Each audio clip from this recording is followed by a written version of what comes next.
नमस्ते, मैं Govind Pandey, director all in one consultancy service. सबसे पहले मैं सभी भारतवासियों को 15 अगस्त इंडिपेंडेंस डे के उपलक्ष्य में शुभकामनाएं देता हूँ।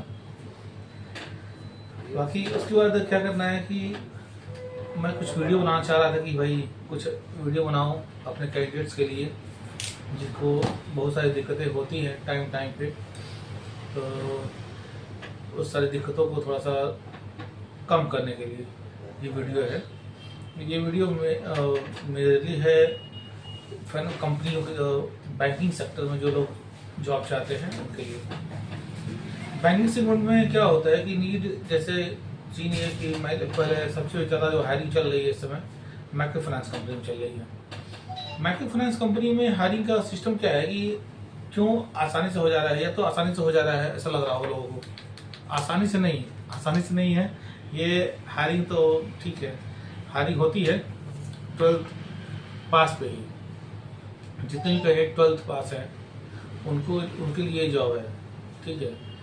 अब हालांकि L&T माइक्रो फाइनेंस ने क्या किया है, ग्रेजुएशन रिक्वायरमेंट कर दिया है, एटलीस्ट ग्रेजुएशन चाहिए हायरिंग के लिए, ठीक है। लेकिन क्या है कि अब बाकी कंपनियां जैसे चैतन्य माइक्रो फाइनेंस है, उत्कर्ष माइक्रो फाइनेंस है, ये सब कंपनियां अभी भी 12th पास पे ले रही हैं।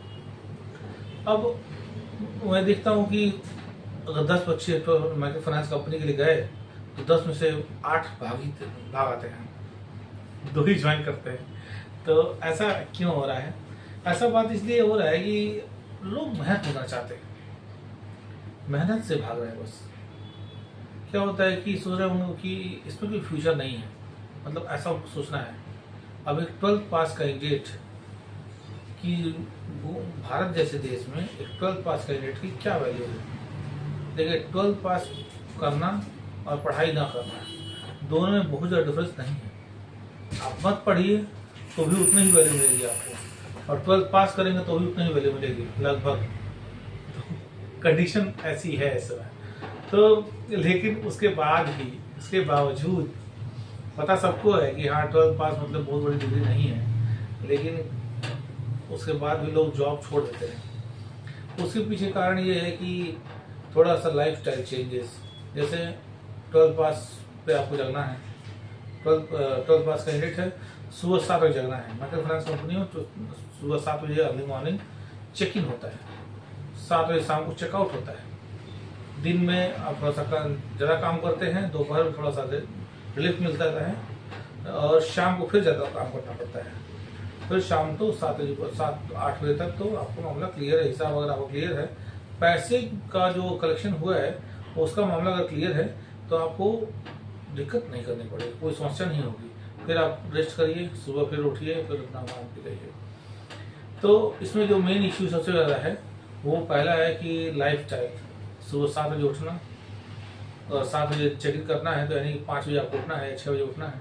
तो सबसे बड़ी समस्या यहाँ पे आ जाती है, क्योंकि आज के युवा 8 बजे उठने वाले हैं। तो सबसे बड़ी समस्या यहाँ है। फिर दूसरी चीज़ क्या है, सैलरी 12th पास कैंडिडेट के लिए हमको लगता है कि गोरखपुर सिटी में, शहर में 12,000-15,000 बहुत कम है। ऐसा नहीं है, क्योंकि 12th पास को अगर किया है, अगर प्राइवेट जॉब के लिए जाएगा तो क्या बनेगा? प्यून। बहुत अच्छा होगा, कंप्यूटर में प्रोग्राम चलाने आता होगा तो कंप्यूटर ऑपरेटर बन जाएगा, यही मिलेगी सैलरी। बाकी जैसे दिल्ली, NCR, नोएडा, मुंबई की बात अलग है, वहाँ पे तो मल्टीपल ऑप्शंस हैं, ऑप्शंस की कमी है यहाँ गोरखपुर सिटी में। तो क्या है कि आप गए, सुबह अपना काम किए, दोपहर थोड़ा रेस्ट हुआ, शाम को काम किए, फिर शाम को घर, ये लाइफस्टाइल है। दूसरी चीज़ ये है कि घर से दूर रहना। अब जो लोग आगे बढ़ना चाहते हैं वो गोरखपुर से दिल्ली चल जा रहे हैं, मुंबई चल जा रहे हैं, राजस्थान चल जा रहे हैं। मैं खुद एक नेटवर्क इंजीनियर पोस्ट पे काम किया था महाराष्ट्र, गोवा में। मेरी कंपनी का नाम था IWS, इंटीग्रेटेड वायरलेस सोल्यूशन, ठीक है, गूगल सर्च करते हैं आप। उसमें RF इंजीनियर की पोस्ट थी, ठीक है। अब वहाँ भी मैंने काम किया, तो वहाँ से कितना बचा पाता था? बचाने की बात किया जाए तो 7-8 हज़ार महीने का घर भेजता था। तो ये बहुत बड़ा टास्क तो है नहीं। जो सैलरी यहाँ पे गोरखपुर में अगर किसी का रहने खाने की व्यवस्था फ्री है और जॉब से जॉब में हर खर्चा कंपनी दे रही है। जैसे अगर माइक्रो फाइनेंस की बात की जाए तो पेट्रोल का खर्च दे रही है कंपनी, 2.58 पैसा पर किलोमीटर पेट्रोल। और फिर इंसेंटिव दे रही है, जितने लोन पास हुए, रिकवरी हुई, उस पर इंसेंटिव मिल रहा है आपको। उसके अलावा आपको मेडिकल फैसिलिटी मिल रही है, शादी के लिए पैसा मिल रहा है बोनस, और फिर बच्चे के लिए बोनस मिल रहा है अलग से, 1 से 2 बच्चे के लिए। तो इतनी सब फैसिलिटी तो हैं। इसके बाद आप 4-5 हज़ार तो बचा ही लेंगे आप।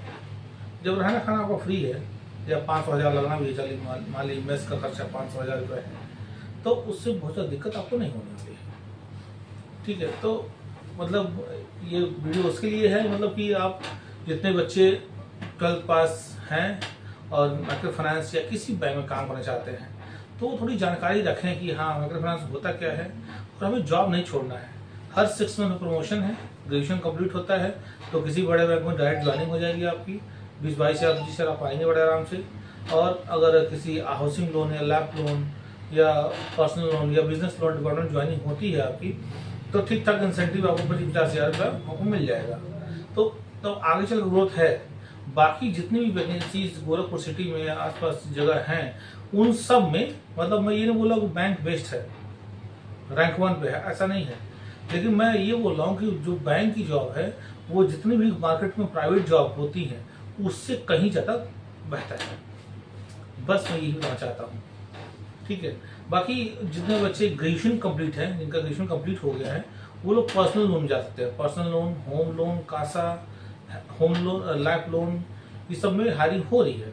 इसमें भी आप लोग ट्राई कर सकते हैं।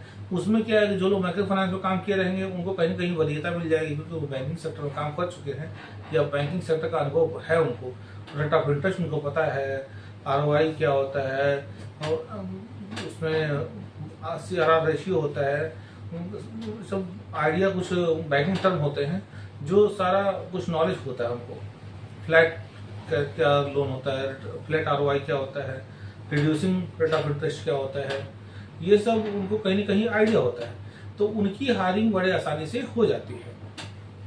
तो कहीं ना कहीं जो बच्चे बैंक में काम कर चुके हैं या काम कर रहे हैं, उनकी हायरिंग किसी भी बड़े बैंक में होना काफ़ी आसान है, क्योंकि थोड़ा बहुत रेफरेंस लगाना पड़ता है, बस काम बन जाता है वहाँ पे। और उनको पता होता है कि भाई अगर बैंक में काम किया है तो कहीं ना कहीं इसलिए काम कर लेगा, भागेगा नहीं।